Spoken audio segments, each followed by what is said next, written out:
오늘 성경은 누가복음 15장 3절에서 7절까지입니다.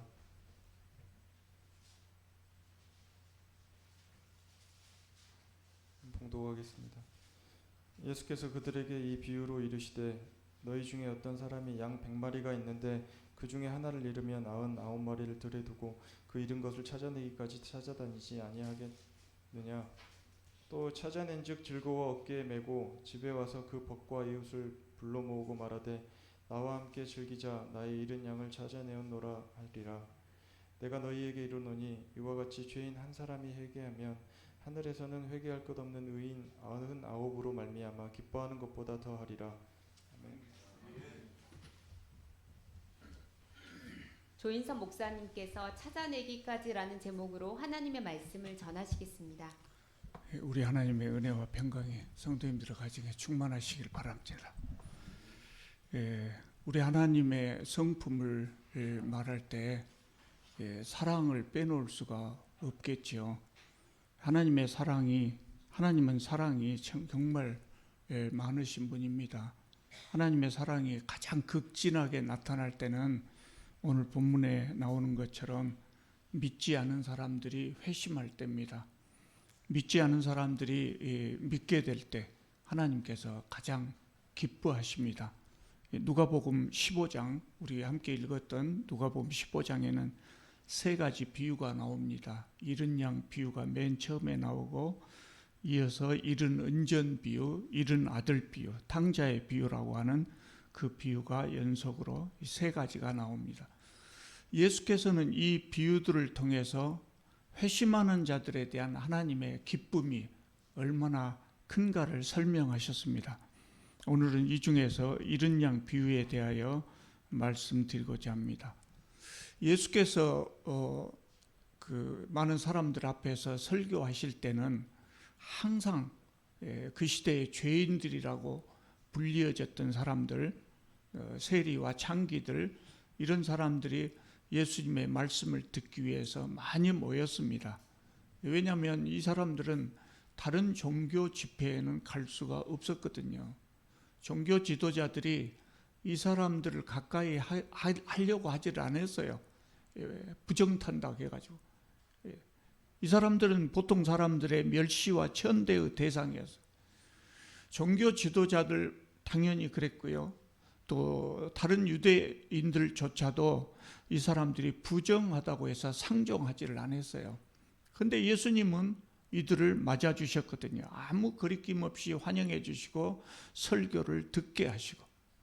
그러니까 이 사람들이 예수님의 집회에 그렇게 찾아다닐 수밖에 없었겠지요. 예수님은 이들이 설교를 듣게 하는데 그치지 않고 식사도 함께 하셨어요. 그 당시에 식사를 같이 한다고 하는 것은 우리들이 생각하는 그런 개념하고 훨씬 더 중요한 개념이었거든요. 죄인들하고 옷깃만 스쳐도 이게 부정탄다고 그러는데 어떻게 식사를 같이 하겠어요? 근데 예수님은 거리낌 없이 그들과 함께 식사를 하셨어요. 이것은 당시 종교 지도자들의 가르침과도 어긋난 것이고 유대의 오래된 전통과도 어긋난 것이었어요. 아주 파격적인 행동을 예수님은 하신 것이죠. 그래서 오늘 15장 2절을 보면 이것을 본 바리새인과 서기관들이 예수님을 비난했다 그랬어요. 예수께서는 그 사람들의 비난을 들으셨어요. 그리고 자신의 마음과 하나님의 마음을 비유로 설명하셨는데 그것이 아까 말씀드린 세 가지 비유입니다. 그 중에 잃은 양 비유는 우리가 함께 읽었기 때문에 또 너무 잘 아시는 내용이라 다시 설명할 필요는 없겠지요. 양을 잃었다면 누구나 어떤 목자나 그것을 찾으러 갑니다. 특별히 인정이 많은 목자만 그런 것이 아니고 어떤 목자라도 그럴 것입니다. 하나님의 마음을 그 목자들의 마음으로 비유를 하셨거든요. 하나님의 마음은 어떠시겠습니까? 훨씬 더 강하죠. 그래서 7절을 보면 이와 같이 하나님께서는 죄인 하나가 회개하면 하늘에서는 회개할 것이 없는 의인 99을 인하여 기뻐하는 것보다 더 기뻐하신다. 이렇게 예수께서 말씀하셨어요. 그래서 예수께서 죄인들을 환영하고 기뻐하셨다는 거예요. 당시 종교 지도자들은 죄인들을 가까이 하려고도 하지 않는데 예수님은 가까이 하셨기 때문에 그들이 예수님을 향해서 비난하는 거예요. 왜 그러냐? 왜 죄인들을 가까이 하냐? 그러니까 예수께서 이렇게 말씀하신 거예요. 하나님의 이런 마음 때문에. 그래서 나는 죄인들을 환영하고 기뻐한다. 이것이 하나님의 마음입니다. 2000년 기독교 역사상 얼마나 많은 사람들이 하나님을 믿었겠습니까? 그런데 하나님께서는 이제 그만 됐다 이렇게 말씀하시지 않아요. 어떤 이단은 14만 4천 채우기까지 14만 4천을 채우기까지 열심히 사람을 모으라고 그럽니다. 14만 4천이 차면 어쩔 겁니까? 그 다음에 하나님은 그동안 수많은 사람들이 하나님을 믿었지만 이제 그만 이렇게 말씀하시지 않아요. 계속해서 이런 양을 찾고 계셔요. 왜냐하면 아직도 하나님께 나오지 않은 사람들이 많기 때문입니다. 오늘 본문을 보면 하나님께서는 이런 양을 그냥 찾는 것이라고 말씀하지 않아요. 4절을 보면 찾아내기까지 찾는다 그랬어요. 끝까지 찾는다는 말씀이에요. 기어이 찾는다는 말씀이에요.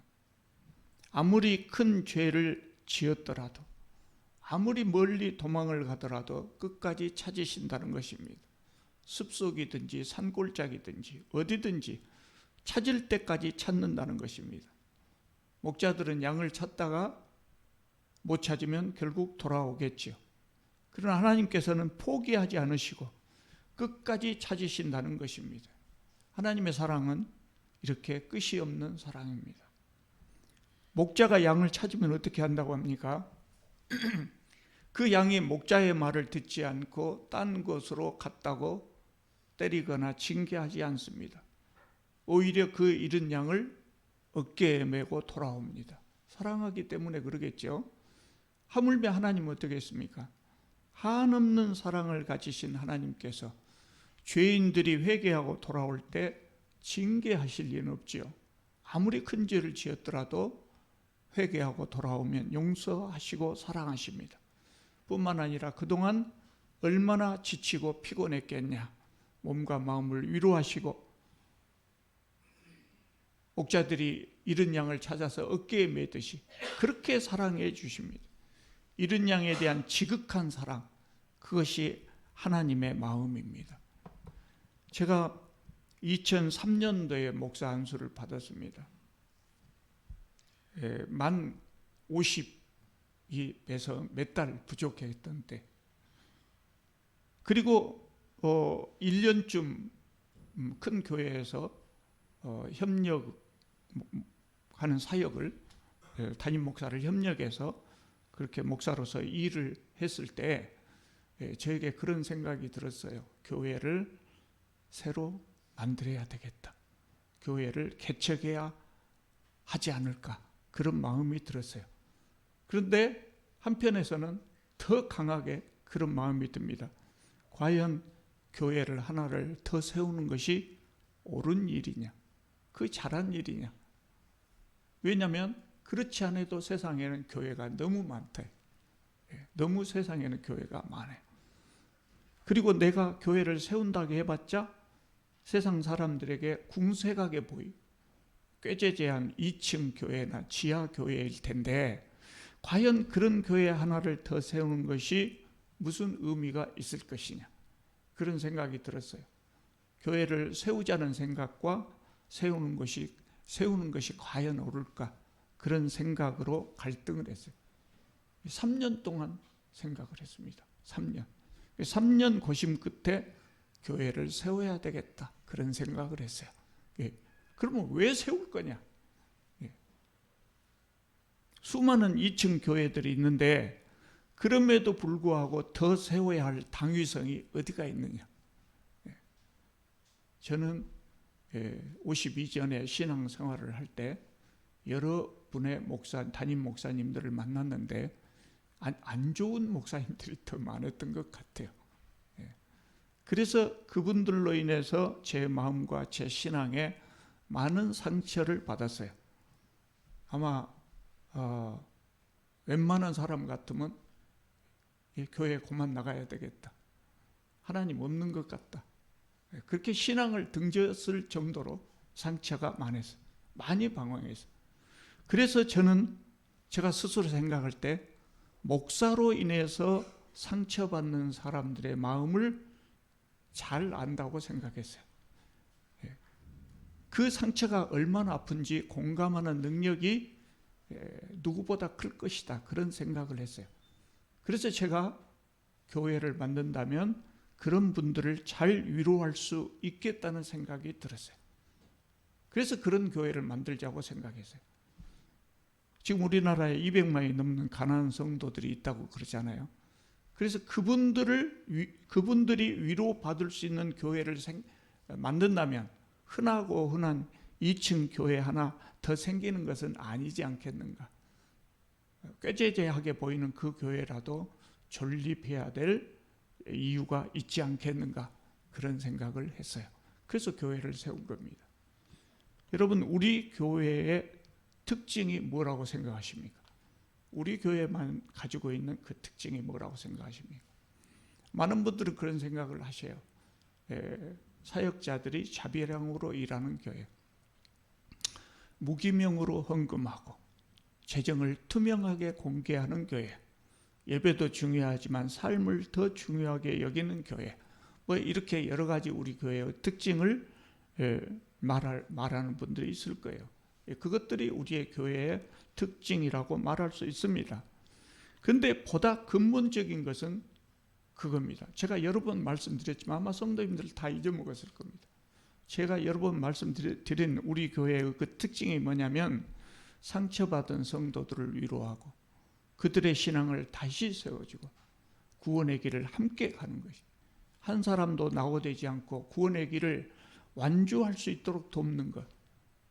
특히 목사나 못된 교회로 인해서 상처받은 분들을 위로하고 구원의 길을 가게 하는 것, 그것이 제가 교회를 세웠던 이유, 목적이었어요.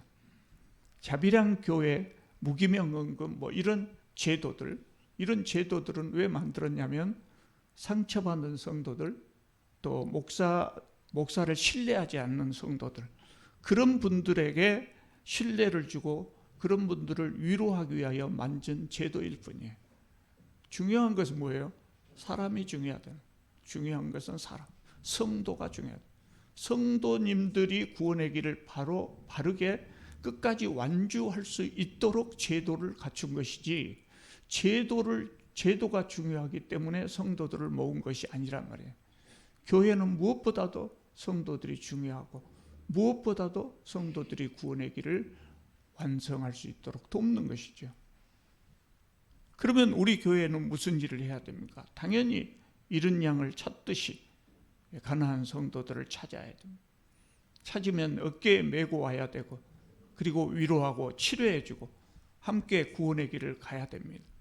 그들이 구원의 길에서 다시 낙오되지 않도록 도와줘야 합니다. 혹시라도 나로 인해서 마음이 상해서 다시 가난한 성도가 되지 않도록 늘 조심하고 배려하고 섬겨야 합니다. 교회에는 여러 종류의 사람들이 모입니다. 그래서 교회에 모인 성도들 중에서는 제가 아니라 여러분 각자가 보기에, 내가 보기에 저런 사람은 우리 교회 안 나왔으면 좋겠네, 그렇게 보인 사람도 있을 거예요. 저 사람은 우리 교회에 그만 나오면 좋겠다, 그렇게 생각되는 사람들도 있을 거예요.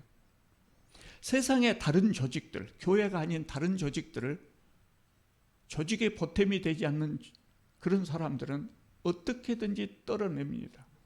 저 사람이 있으므로 우리 조직이 효율이 떨어진다고 생각하면 떨어냅니다. 없어지기를 바랍니다. 제명하기도 하고 해고하기도 합니다. 그러나 교회는 그러면 안 됩니다. 저런 사람은 우리 교회를 떠났으면 좋겠다, 그만 나왔으면 좋겠다, 절대로 해서는 안 되는 생각입니다. 왜 그렇습니까? 하나님이 보시기에 다 소중한 사람들이, 하나님의 잃었던 양이에요. 다시 찾은 양이기 때문에 그렇습니다. 그것 때문에 예수께서 세리와 죄인들을 영접하신 겁니다. 그 시대의 세리와 죄인들은 어떤 사람이냐? 기존의 성도들이 볼 때 그 시대의 세리와 죄인들은 저런 사람들은 우리 교회에 그만 나왔으면 좋겠네. 꼭 다니고 싶으면 딴 교회로 갔으면 좋겠네. 그렇게 생각되는 사람들이었어요.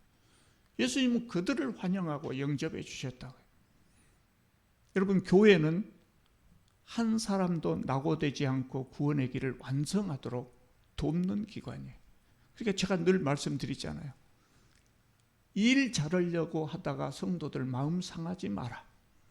일 잘하는 것보다 중요한 것은 성도들이 구원의 길을 완성하게 하는 것이다. 교회가 모이다 보면 일이 생기죠. 그리고 그 일도 잘해야 되죠. 그런데 그 일을 하다가 성도들 마음 상하면 그것으로 인해서 그 성도가 다시 잃은 양이 될 수도 있어요. 그래서 일보다도, 일을 더디게 할지라도 성도들을 세우는 일에 우리는 집중해야 된다. 그것이 교회입니다. 우리가 열심히 노력해도 정착하지 못하고 떠나는 성도들이 있을 수 있죠. 어쩔 수 없죠. 그것은 어쩌겠습니까? 또 맨 못된 짓 하고 교회를 다닌다고 하면서도 못된 짓 하고 그런 사람들도 있지요. 그럼 어떻게 해야 됩니까? 가르치고 설득해야죠. 나오지 말았으면 좋겠다. 그것이 아니고 가르치고 설득해야죠. 그래도 안 되면 징계할 수 있어요. 징계도 해야죠. 그러나 기본적으로 우리 교회는 한 사람의 성도도 낙오되지 않고 신앙의 길을 가도록 도와줘야 되겠다. 이것이 교회의 본질인 것입니다. 제가 신혼 초에 어느 날 제 아내가 저에게 그런 이야기를 해요. 당신은 왜 그렇게 화를 잘 내냐? 여러분, 제가 화를 잘 냅니까? 너무 화를 자주 내고 화를 내지 않아도 될 때에 화를 낸다고 그렇게 불평을 했어요. 제가 좀 놀랐습니다. 그 말을 듣고. 왜냐하면 제가 그날 화 안 냈거든요. 나 화 안 냈는데 왜 아내가 저럴까?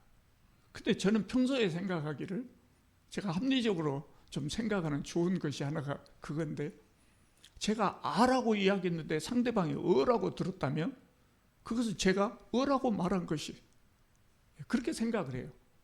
난 화를 안 냈는데 아내가 화를 낸다고 한다고. 그거 한번 생각해 봤어요. 왜 화를 낸다고 할까?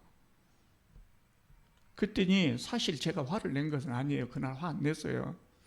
그런데 제가 늘 화를 낸 것처럼, 짜증이 난 것처럼 늘 그렇게 말하고 있더라고요. 평소에 언어 습관이 그렇게 돼 있어요. 그렇게 있었어요. 저는 그때까지 그걸 인지하지 못했던 겁니다. 습관화되어 있어요. 체질화되어 있었기 때문에. 그게 좀 충격이었어요. 30년 만에 깨달은, 태어난 지 30년 만에 깨달은 제 성격이었어요. 내 언어 습관이 왜 이렇게 잘못되었을까 생각해 봤어요. 제가 아내를 만나기 전에, 지금은 그렇지 않습니다만은 그때까지 한 달에 30일 중에 10일 정도는 다리가 많이 아팠어요. 아주 많이 아프면 병원에 입원해 볼 텐데, 그렇게 아픈 것이 아니라 그냥 한 걸음 걷기가 짜증나게 아팠어요. 걸을 수는 있었는데 짜증나게 아팠어요. 한 걸음 한 걸음 걷기가 힘들었다. 학교 다녀야죠. 직장에도 나가야죠. 그런데 짜증나게 아프다고요. 오늘은 안 아플까? 늘 그 걱정하고 살았어요. 그러니까 제 마음이 늘 상해 있었던 거예요. 저도 모르지만 제 마음이 늘 상해 있었고, 그래서 제 말 속에 늘 짜증이 섞여 있었던 거예요. 지금도 그 성격의 일부가 남아있는가 모르겠습니다만 늘 그랬어요. 그런데 그것을 들은 사람들이, 가족들이 그것을 저에게 말해줬더라면 조금 더 일찍 고쳤을 텐데, 가족들은 아무도 그때까지 그것에 대해서 저한테 불평하지를 않았어요. 가족들이 저를 보고 참아줬던 것이죠. 그래서 저는 저에게 그런 잘못된 언어 습관이 있다는 것을 인지하지도 못한 채 세상을 살았던 거예요. 그동안 저의 형제들, 부모님이 얼마나 불편하셨겠어요. 그런데 아무 불평하지 않고 참아줬어요. 거의 20년 동안을 그렇게 참아줬어요. 왜 가족들이 그렇게 참아줬을까요? 저놈 없어져 버렸으면 좋겠다. 애들이 집 나가는 애들도 많다는데 저놈 어찌 집도 안 나가고 저러고 있을까? 가족들이 그러지 않아요. 전혀 그러지 않아요. 참아줬어요. 왜 가족들이 그렇게 참아줬을까요? 다른 이유 없어요. 그냥 가족이기 때문에 그런 겁니다. 가족이기 때문에 그런 겁니다. 저 애는 왜 저렇게 성격이 저 모양이냐? 왜 짜증만 내고 저러냐? 비난하거나 불평하지 않고 오히려 그것보다는 저 애가 얼마나 힘들고 아프면 그럴까? 아마 가족들은 그렇게 생각하고 참아줬던 것 같아요. 그러니까 저 짜증에 대해서 불평하기보다 저의 아픔에 대해서 먼저 연민을 가졌던 것이죠. 여러분, 그것이 가족 아니겠습니까? 그게 가족이죠. 그것이 가족이죠. 여러분, 우리는 왜 못된 성도들, 못난 성도들에 대해서 참아야 합니까? 가족이기 때문에 그렇습니다. 교회도 가족이에요. 교회도 가족이에요. 하나님께서 애써서 찾으신, 하나님께서 보시기에는 매우 귀중한 이른 양이기 때문에 그렇습니다. 그래서 참아야 합니다. 신앙생활을 잘할 수 있도록 참아주고 배려하고 도와줘야 됩니다. 그것이 교회입니다. 그런 사람들이 우리 옆에서 없어져 버리면 참 편하죠. 참 편하고 좋죠. 정말 옆에가 교양 있고 겸손하고 훌륭한 사람들만 모여서 신앙생활 한다면 얼마나 재밌겠습니까? 그런데 그것은 교회가 아니다. 나한테 불편한 사람들은 다 사라지고 편한 사람들 모인 그런 교회는 세상에 없어요. 그런 교회는 세상에 없어요. 그것은 하나님의 뜻이 아니에요. 다시 이런 양이 되는 겁니다. 그렇게 쫓겨나가면 다시 이런 양이 되는 겁니다. 내가 다른 사람에 대해서 없어졌으면 좋겠다라고 생각할 때 그 사람도 나를 향해서 그런 생각을 가질 수가 있어요. 그래서 우리는 어느 누구에 대해서도 그런 생각을 하면 안 된다. 그것이 교회이기 때문에. 그래서 저는 교회를 개척하고 오늘에 이르기까지 우리 교회는 상처받은 성도들을 위로하고 싸매주고 함께 구원의 길을 가는 교회다. 이렇게 생각하고 목회를 해왔어요. 아마 중간에 그런 정신이 흐려질 때도 있었을지 모르겠어요. 사람이다 보니까. 그러나 꾸준히 그 생각을 가지고 지금까지 목회를 해온 것이죠. 저는 우리 후배 목사님들이 제가 생각했던 그런 교회, 그 목표 버리고 다른 길을 선택할 수도 있다고 생각합니다. 그래도 상관없어요. 왜 그러냐면 그분들은 저와 신앙의 경험이 다르기 때문에. 그래서 그분들이 잘할 수 있는 것은 다른 것일 수도 있다고요. 그래서 목사님들은 다 자기 잘하는 것을 하면 돼요. 자기가 잘할 수 있는 것을 하면 돼요. 그래서 우리 교회의 목표가 바꾸어져도 저는 상관없다고 봅니다. 그러나 교회의 본질은 변해서는 안 됩니다. 교회의 본질은 변해서는 안 됩니다. 교회가 무엇입니까? 교회는 모든 성도들이 한 사람도 낙오되지 않고 구원의 길을 가도록 돕는 것입니다. 조금 부족한 사람이라고 할지라도, 좀 못난 사람이라고 할지라도, 좀 말을 좀 잘 안 듣는 사람이라고 할지라도, 내 마음에 좀 안 드는 사람이라고 할지라도 한 사람도 낙오되지 않도록 배려하고 도와줘야 됩니다. 오히려 문제가 있는 사람을 더 배려하고 더 도와줘야 됩니다. 그 사람의 문제에 대해서 불평하기보다 먼저 연민을 가져야 하겠죠. 그러면 정말 가족이 될 수 있을 겁니다. 누가복음 19장 10절을 보면 예수께서 세상에 오신 목적을 기록하고 있어요. 인자가 온 것은 잃어버린 자를 찾아 구원하려 함이니라 그랬어요. 예수님께서 이것 때문에 오셨다고요. 우리 교회는 여러분 아시듯이 좋은 제도를 많이 가지고 있어요. 그래서 우리 교회는 좋은 교회가 될 가능성이 그만큼 높은 것이죠. 그런데 저는 거기에 우리 교회가 좋은 교회가 되기 위해서 필요한 마지막 퍼즐 하나, 그것이 추가됐으면 좋겠어요. 그것이 뭐냐면 옆에 있는 성도들을 아끼고 사랑하는 거예요. 구원의 길을 완성할 수 있도록 도와주는 것입니다. 제가 마지막으로 여러분들에게 부탁드리고 싶은 것이 그것입니다. 첫째는 내가 잃은 양이 되지 않도록 노력해야 하고, 내 스스로 잃은 양이 되지 않도록 노력해야 되고, 두 번째는 나로 인해서 다른 성도들이 잃은 양이 되지 않도록 조심해야 되고, 더 나아가서 세상 속에서 하나님의 잃은 양을 찾기 위해서 찾아내기까지 열심히 노력하는 것입니다. 우리는 잃은 양 한 마리를 찾고 기뻐하시는 우리 하나님의 마음을 소유할 수 있기를 바랍니다. 기도드리겠습니다. 거룩하신 하나님, 우리 교회를 세워주시고 많은 형제자매들을 보내주셔서 감사합니다. 저희들이 주님께서 보내신 형제자매들을 잘 섬기게 하여 주시옵소서. 우리 교회의 온 성도들은 한 사람도 낙오되지 않고 구원의 길을 잘 갈 수 있게 하여 주시옵소서. 내가 먼저 위로하고, 내가 먼저 배려하고, 내가 먼저 이해하고, 내가 먼저 섬길 수 있도록 도와주시옵소서. 예수님의 이름으로 기도드립니다. 아멘.